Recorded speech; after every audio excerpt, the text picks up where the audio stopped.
سید عبدالقادر شاہ صاحب کو نا کافی ان کو کہا ہم نے یہاں سے فیصلہ آباد سے کوئی نہیں بنانا نگران، آپ ہی بھیجے کوئی۔ جب بھائی صاحب نئے نئے آئے نا تو میں اس وقت بہت چھوٹا تھا، میں بھی میرے بھائی سب نے بھائی صاحب سے قرآن پاک پڑھا ہوا ہے ماشاءاللہ۔ کبھی کسی ملک میں جا رہے ہیں، کبھی کسی شہر میں جا رہے ہیں تو ایک پروٹوکول ہوتا ہے، لوگوں کا ایک ہجوم ہوتا ہے، ملنا چاہتے ہیں، تو یہ جو ایک مقام ملا ہے تو آپ کو کہ یار ان کو تو بہت راحتیں ہیں۔ اس کے پیچھے کیا کیا ہوا، میں چاہوں گا کہ آج عید کے لمحات میں کچھ مشکلات کے لمحات بھی ذکر کیے جائیں۔ ادھر ان کو کافی آزمائشیں آئی ہیں، اللہ تعالیٰ نے ان کو حوصلہ بہت دیا تھا۔ صبح سخت سردی میں مانا والے جانا انہوں نے صدائے مدینہ لگانے کے لیے۔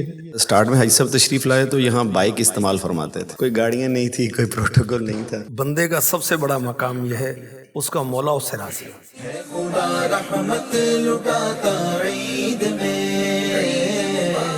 الحمدللہ رب العالمین والصلاة والسلام علی خاتم النبیین، اما بعد فاعوذ باللہ من الشیطان الرجیم، بسم اللہ الرحمن الرحیم۔ الصلاة والسلام علیک یا رسول اللہ وعلی آلک واصحابک یا حبیب اللہ، الصلاة والسلام علیک یا نبی اللہ وعلی آلک واصحابک یا نور اللہ۔ پیارے آقا صلی اللہ علیہ وسلم کا فرمان عالی شان ہے، بروز قیامت تم میں میرے زیادہ قریب وہ شخص ہوگا جس نے دنیا میں مجھ پر زیادہ درود پڑھے ہوں گے۔ صلو علی الحبیب صلی اللہ تعالی علی محمد۔ سوشل میڈیا کے ناظرین، آپ کے لیے لائے ہیں بہت ہی پیارا پروگرام سنہری یادیں عید اسپیشل حاجی شاہد اتاری کے ساتھ۔ انشاءاللہ الکریم آج آپ کے ساتھ ہم عید کی خوشیاں بھی بانٹیں گے، خوشیوں بھرے لمحات ہیں اور انشاءاللہ خوشیوں بھری باتیں بھی کریں گے، اور خوشگوار لمحات، وہ سنہری یادیں، وہ پرانی ملاقاتیں، وہ خوشگوار باتیں جو کبھی کسی وقت ہوئی تھیں کچھ پرانے دوستوں کے ساتھ، کچھ پرانے لوگوں کے ساتھ، انشاءاللہ ہم بات چیت کر کے آپ کے ساتھ شیئر کریں گے، اور انشاءاللہ ہم نیران پاکستان مشاورت حاجی شاہد اتاری مدہ ذل العالی سے کچھ پرسنل سوالات بھی کریں گے جو ذہنوں میں ابھرتے ہوں گے، کچھ آپ بھی جاننا چاہتے ہوں گے پرسنل لائف کے بارے میں، انشاءاللہ بچپن کے بارے میں، کچھ اور بھی اہم سوالات ہیں وہ بھی انشاءاللہ ہم ان سے کریں گے، اور ان کے دوستوں سے اور ساتھیوں سے جنہوں نے شروع میں ساتھ کام کیا یا بہت پہلے آپ کے ساتھ وقت گزارا ہے، انشاءاللہ ان سے بھی ہم بات کریں گے۔ یاد رہے کہ یہ پرانی یادیں جو ہیں اس کی بڑی اہمیت ہے، اور خوشگوار لمحات اور پرانی جو یادیں ہوتی ہیں یہ ذہن کو سکون دیتی ہیں، فرحت دیتی ہیں، اور بندے کو ایک ذہنی صحت ملتی ہے۔ اور کسی نے بڑی پیاری بات کہی کہ پرانے دوست سے ملاقات اور پرانی یادوں کو دہرانا یہ ایک خوبصورت عمل ہے، اور بہت سی گزری ہوئی باتیں جو ہیں انسان کے ذہن میں مثبت سوچ پیدا کرتی ہے، بہت سے تجربات اس کو دیتی ہے۔ اور چونکہ پرانی یادوں اور خوشگوار یادوں کی بات ہو رہی ہے تو ایک مدنی پھول بھی پیش کرتا ہوں۔ کسی نے بڑی پیاری بات کہی کہ کوشش کرو کہ آپ کا جو بھی لمحہ کسی کے ساتھ گزرے وہ بڑا ہی مثبت، بڑا ہی پوزیٹیو اور بہت خوشگوار گزرے، کیونکہ زندگی باقی نہیں رہتی، اچھی یادیں زندہ رہ جاتی ہیں۔ تو انشاءاللہ آج آپ سے کچھ پرانی یادیں شیئر کرنی ہیں، اور اس ہستی سے انشاءاللہ ہم بات چیت کریں گے جن کے بارے میں اگر یہ شعر کہا جائے تو بیجا نہ ہوگا۔ نام ہونٹوں پہ تیرا آئے تو راحت سی ملے، تو تسلی ہے، تشفی ہے، دلاسا ہے، کیا ہے۔ تو ان کو دیکھ کر جو غمگین دل ہیں خوش ہو جایا کرتے ہیں۔ یہ امیر اہل سنت کا فیضان ہے، جو غمگین آتے ہیں، پریشان آتے ہیں، مسکراہٹ دیکھ کر ان کا غم غلط ہو جاتا ہے، اور الحمدللہ دین کی باتیں سیکھ کر، سنتیں سیکھ کر یہاں سے جاتا ہے۔ پروگرام کو آگے بڑھانے سے پہلے ہم تلاوت اور نعت شریف کو شامل کرتے ہیں۔ اعوذ باللہ من الشیطان الرجیم، بسم اللہ الرحمن الرحیم۔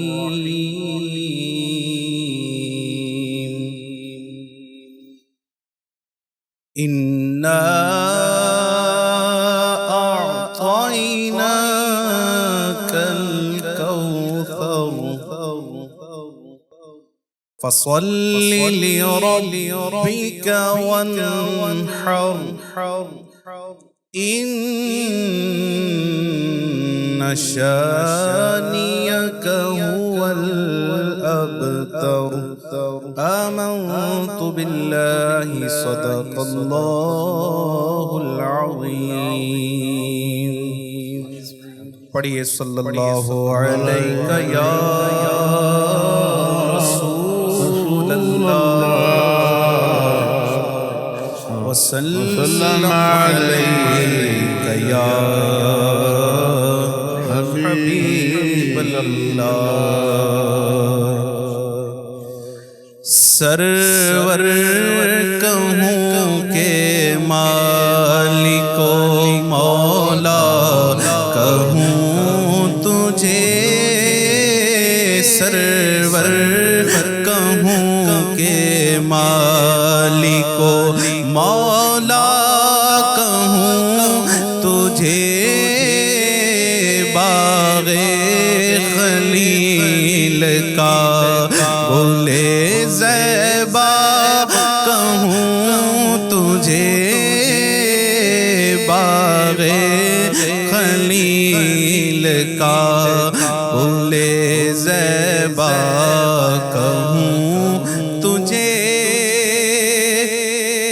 اللہ رے تیرے جسم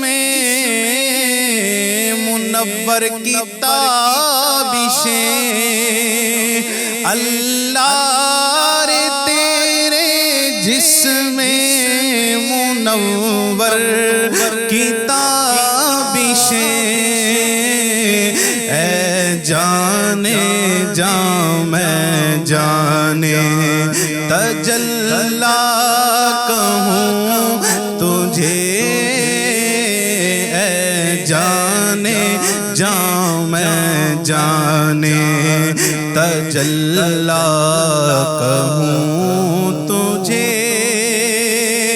اور تیرے تو وصف عیب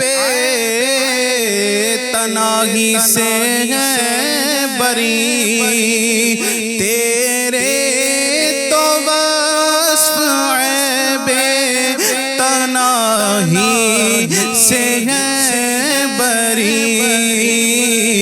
حیران ہوں میرے شاہ میں کیا کیا کہوں تجھے، حیران ہوں میرے شاہ میں کیا کیا کہوں تجھے.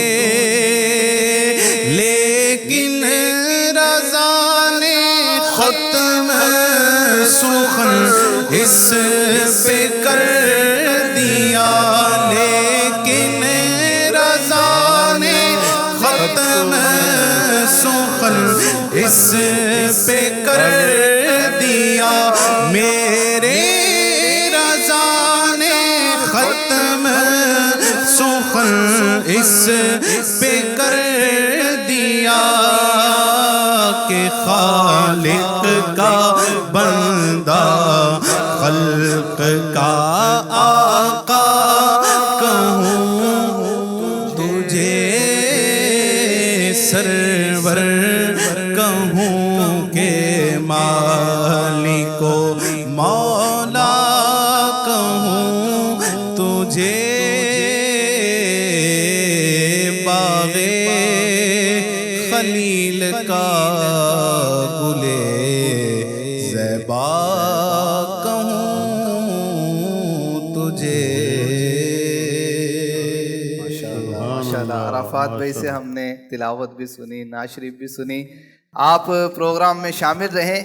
آج آپ کو بڑی یونیک معلومات بھی حاصل ہونے والی ہے. بڑا دلچسپ پروگرام ہے. عید کے لمحات ہیں، خوشیوں کے لمحات ہیں. ہمارے ساتھ چھوٹے چھوٹے بچے بھی ہیں، بچیاں بھی ہیں.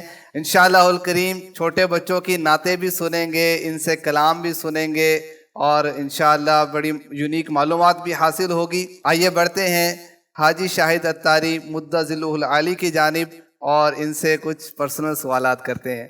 ایسا سب سے پہلے تو یہ سوال ہے کہ ماشاءاللہ آپ پاکستان کے نگران ہیں دعوت اسلامی کی، پاکستان مشاورت کے، اور اتنا بڑا یہ منصب ہے الحمدللہ. تو شروعات کہاں سے ہوئی؟ کیا ایک دم سے کوئی بڑی ذمہ داری مل گئی تھی یا کوئی سٹیپ پار کیے تھے؟ بسم اللہ الرحمن الرحیم۔ اللہ کی رحمت ہے، میرے آقا علیہ الصلوۃ والسلام کی نظر عنایت ہے، میرے مرشد کا فیضان۔ خس خس جنہ قدر نہ میرا صاحب نو وڈیاں میں گلیاں دا روڑا کوڑا محل چڑھایا سائے کیویں بھلاں اپنے ماضی نو سی جان دا کون نیازی۔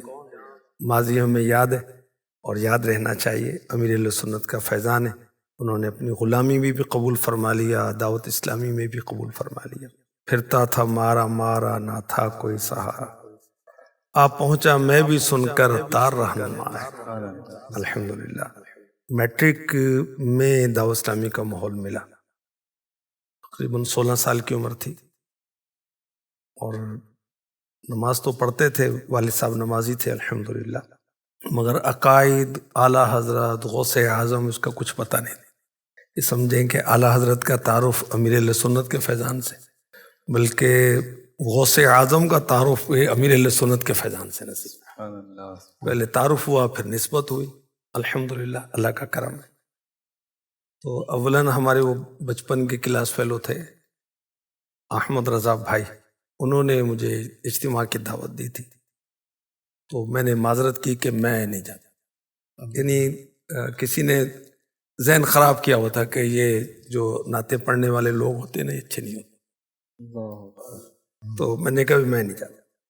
اچھا، پھر کسی نے دعوت دی تو کسی مبلغ کا بیان تھا، پھر اس میں الحمدللہ وہ موت کے متعلق بیان تھا، فکر آخرت کے متعلق بیان تھا، بہت رقت انگیز دعا تھی، تو اس سے پھر دعوت اسلامی کے ماحول سے وابستگی ہوئی۔ تو اولاً اجتماع میں آنا شروع ہوئے، پھر مکاشفت القلوب کا درس دینا شروع کیا، پھر اللہ کی رحمت سے کچھ مزید آگے بڑھے تو قرآن پاک پڑھنا اور پڑھانا شروع کیا، مدرسۃ المدینہ بالغان، اس وقت یہ اصطلاح بھی نہیں تھی، وہ بس پڑھتے تھے، اور پھر کبھی کبھی اجتماع میں بیان کی سعادت بھی مل جاتی تھی، کبھی ناشری بھی پڑھ لیتے تھے کبھی کبھی۔ اور 1991 سید عبد القادر شاہ صاحب، باپو شریف ہم کہتے تھے، حاج صاحب بہت اچھی طرح جانتے، تو فیصل آباد کے اسلامی بھائیوں نے مل جل کر وہ خط وغیرہ کو لکھا تھا۔ نورانی صاحب نے سید عبد القادر شاہ صاحب کو نا کافی مطلب ان کو کہا، بہت پہلے تو مانتے ہی نہیں تھے، نہیں کہتے ان کے آگے بھی 2 بھائی جو ہے وہ ایک لاہور میں، کوئی پشاور میں، اس طرح نا، تو یہ اب ادھر والدہ کے پاس بھی رہتے ہیں، والدہ کی خدمت کے لیے بھی، تو لیکن یہ ہم نے زیادہ نہ کہتے رہے بھی، ہم نے یہاں سے فیصل آباد سے کوئی نہیں بنانا نگران، آپ ہی بھیجے کوئی۔ پھر یہ جب آئے تو اتفاق سے نا مجھے کوئی مصروفیت تھی، تو میں نے اپنے بیٹے کو بھیجا، تو بیٹے کو بھیجا، میں نے کہا جو بھی بابا شریف والا نظر آئے نا اس سے پوچھ لینا بھی آپ کا نام شاہد ہے، تو اگر وہ کہے ٹھیک میرا نام شاہد ہے تو اس کو لے جانا۔ اس طرح بیٹے طیب بھائی طیب ہم لینے آئے تھے، اور نواب شاہ سے تو سمجھیں کہ 85 اسلامی بھائی، بہت کافی اسلامی بھائی وہ جو قرآن پاک پڑھا کرتے تھے، مدرسۃ المدینہ بالغان میں پڑھ چکے تھے، پڑھ رہے تھے، وہ چھوڑنے آئے تھے، یہاں 2 آئے تھے، وہاں تو رش الرش تھا، لیکن خیر تو یہ سلسلہ، اور یہاں کوئی بطور نگران یا اس طرح وہ نہیں، ایک مبلغ نیکی کی دعوت، شہر میں کام کریں۔ ہاں، قاری نور الحق صاحب، مولانا احسان الحق قادری صاحب رحمۃ اللہ علیہ کے بیٹے، اس وقت وہ یہاں نگران تھے، ان کا انتقال ہو گیا، اللہ قریب کی رحمت فرمائے، انہوں نے بھی دعوت اسلامی میں اچھا کام کیا، کافی وقت دیا، تو وہ طور نگران نہیں تھا۔ تو پہلی رات میری حجویری مسجد فیصل آباد میں جو گزری، اس رات زلزلہ آیا تھا، وہ پہلی رات زلزلے والی تھی، اور شدید سردی تھی، تو قاری صاحب نے مجھے وہ پھر رضائی وغیرہ لا کر دی جس سے سردی کور ہوئی۔ تو خیر یہاں بھی میری نیت تھی کہ میں مدرسۃ المدینہ بالغان اس کو عام کروں اور اسلامی بھائیوں کو قرآن پاک پڑھاؤں، کیونکہ اس کے ذریعے سے مبلغ بھی ملتے ہیں، ذمہ دار بھی ملتے ہیں، روزانہ ان سے ملاقات ہوتی ہے تو نیکی کی دعوت، انفرادی کوشش کا موقع ملتا ہے، پھر یہی لوگ آگے بڑھ کر بڑے ذمہ دار بھی بن جاتے ہیں۔ تو میں پھر مسجد جا کر بیانات کرتا تھا، نورانی مسجد چوڑ ماجرہ، اس کو عطار نگر ہم کہتے ہیں، تو اس میں نورانی مسجد میں نے پہلا بیان کیا تھا یہاں فیصل آباد میں، اور ہم اس میں لگے رہے. پھر وہ ایک وقت آیا کہ سمجھیں کہ کسی باقاعدہ مشورے میں یہ طے نہیں ہوا تھا کہ یہ فیصل آباد کے نگران ہیں. صحیح، وہ مطلب آپ کام کر رہے تھے تو از خود ہو گئے، وہ باقاعدہ اناؤنسمنٹ نہیں ہوئی تھی. اچھا، پھر سن 2000 کے لگ بھگ جو نا وہ پھر شورا بنی سن 2000 میں. اس کے بعد امیر اہل سنت نے شورا میں قبول فرمایا، اور پھر پنجاب کے پی کے اور کشمیر کی ذمہ داری ملی. اس کے بعد پھر پاکستان سطح کی ذمہ داری ملی. یہ جب آپ رکن شورا بنے تو یہ آپ کو 2-3 صوبے ساتھ ہی مل گئے، پنجاب کے پی کے؟ فوراً نہیں، کچھ وہ تبدیلی ہوئی تو اس کے بعد پھر وقت گزرنے کے ساتھ ساتھ ذمہ داری بڑھتی رہی جی، اور پھر ماشاءاللہ اب پاکستان سطح پر تو کئی سالوں سے ماشاءاللہ یہ سلسلہ جاری ہے. ہاں جی، مجھے تقریباً 39-40 سال ہو گئے دعوت اسلامی میں الحمدللہ. وہ ایسا نہیں کہ وہ کل آتے ہی رکن شورا بن گئے تو آج یہ ذمہ داری بن گئی. خیر، اللہ قبول فرمائے، اللہ قبول فرمائے. انما العبرات بالخواتیم، اعتبار خاتمے کا ہے. اللہ ایمان بھی سلامت رکھے، نسبتیں بھی سلامت رکھے. اور سوچیں بدل جاتی ہیں، ذہن بدل جاتے ہیں آدمی کے. اللہ کی پناہ بس. تو جیسے آپ نے فرمایا کہ یہ 39-40 سال کا ایک عرصہ ہے یہاں تک، کیونکہ اب ہمارے سوشل میڈیا کے ناظرین بھی دیکھتے ہوں گے، کلپس بھی آپ کے آتے رہتے ہیں.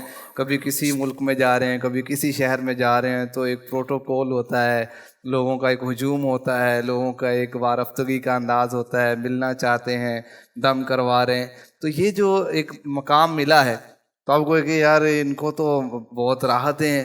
تو یہ راحتیں، یہ جو اس وقت مقام ہے، اس کے پیچھے کیا کیا ہوا؟ میں چاہوں گا کہ آج عید کے لمحات میں کچھ مشکلات کے لمحات بھی ذکر کیے جائیں.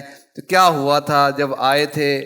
تو مساجد میں جب آپ جاتے تھے تو کوئی معروف تو نہیں تھے، تو پھر کیسے کوئی مس بیہیو کر دیتا ہوگا، کوئی اس طرح کا حصہ بھی موجود ہے، ان کو بھی کچھ یاد ہوگا. تو کچھ تلخ یادیں بھی شیئر ہونی چاہیے. مقام حاصل ہے. اب مقام تو بندے کا سب سے بڑا مقام یہ ہے اس کا مولا اس سے راضی ہو. سورہ توبہ میں ارشاد ہوتا ہے وَرِضْوَانٌ مِّنَ اللَّهِ اکبر. اللہ کی رضا سب سے بڑھ کر، اور سب سے بڑی عزت کیا ہے؟ اللہ راضی ہو جائے. سب سے بڑی ذلت کیا ہے؟ اللہ اس سے ناراض ہو. بندے کے لیے اس سے بڑی کوئی ذلت نہیں. وہ کہیں نا کہ جہنم سے بڑی سزا ہے کہ اللہ اس سے ناراض ہے، اور جنت سے بڑی جزا ہے کہ اللہ اس سے راضی. تو مقام تو یہ ہے کہ ایمان پر خاتمہ ہو جائے تو اللہ راضی ہو جائے، تو پھر انشاءاللہ پھر جو مقام ملے گا وہ چھنے گا نہیں. اب تو ظاہر ہم بھی نہیں رہیں گے، دنیا بھی نہیں رہے گی، تو پھر کیا مقام تو کیا ہوا ہے. تو خیر، جب دین کا کام کرنے میں دشواریاں تو آتی ہیں ظاہر ہے، اور دشواریاں بھی آتی ہیں، اور اللہ کے رحمت سے صبر بھی وہی عطا فرماتا ہے. تو ظاہر ہے کہ میں عادی نہیں تھا گھر سے دور رہنے کا. سب سے پہلی تو مشقت یہ آئی کہ گھر سے دوری. اور الحمدللہ ہم 5 بھائی، اب ایک ماجد بھائی کا انتقال ہو گیا، اللہ غریب کی رحمت فرمائے. تو 5 بھائیوں میں میری شادی سب سے آخر میں ہوئی. ویسے میں بھائیوں میں سیکنڈ لاسٹ ہوں، مجھ سے چھوٹے کی بھی پہلے ہوئی تھی، میری بات ہوئی تھی. تو میں الحمدللہ والدہ کے پاس رہتا تھا، والدہ کے پاس. اور جب بھی مجھے طلب فرماتی تو میں رات کو، ان کو شوگر کی مریضہ تھی، بلڈ پریشر آئی، تو ان کی پھر وہ خدمت کرتا تھا اٹھ کر. خیر، وہ پہلے تو والدہ راضی نہیں ہوتی، تو حاجی یاسر نے، ہمارے بڑے بھائی جان جو ہیں، ان کی برکت سے دعوت اسلامی ملی. ان کی برکت سے ہی، ان کے تعاون سے مجھے فیصل آباد آنا ملا تھا. امی کو راضی کیا. تو یہاں آنے کے بعد سردی بہت لگتی تھی فیصل آباد، کیونکہ نواب شاہ میں اتنی سردی نہیں ہوتی. تو 2 کمبل لے کر، اور پھر ظاہر ہے کہ یہاں امی تو نہیں بیٹھی ہوئی کہ وہ وقت پر کھانا ملے گا، بیٹا آ جا کھا لے. تو یہ بھی مسائل تو اپنی جگہ ہوتے ہی. سردی میں یہ ہے نا کہ ہمارے ایٹماسفیئر کا بھی فرق ہے، سندھ اور پنجاب کا. اور جب سٹارٹ میں حاجی صاحب تشریف لائے تو یہاں بائک استعمال فرماتے تھے. کوئی گاڑیاں نہیں تھی، کوئی پروٹوکول نہیں تھا. تو فیصل آباد میں ہر جگہ آپ بائک پہ ہی تشریف لے کے جاتے، اور رات کو لیٹ آنا، اور صبح پھر فجر میں اتنی دور. کہیں کہیں علاقوں میں